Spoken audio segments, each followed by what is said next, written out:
تا حالا دیدین شاعرها با هم دعواشون بشه؟ تازه 12 قرنم طول بکشه این دعوا.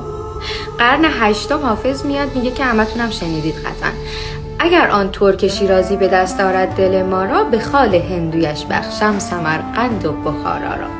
تو قرن 11 صاحب تبریزی میاد میگه چی؟ هر آن کس چیز میبخشد ز جان خیش میبخشد، نه چون حافظ که میبخشد سمرقند و بخارا را. اگر آن ترک شیرازی به دست آرد دل ما را، به خال هندویش بخشم سر و دست و تن و پا را. تو قرن معاصر استاد شهریار میگه چی میگه؟ هر آن کس چیز میبخشد به سان مرد میبخشد، نه چون صاحب که میبخشد سر و دست و تن و پا را. سر و دست و تن و پا را به خاک گور میبخشند، نه بر آن ترک شیرازی که برد جمله دلها را.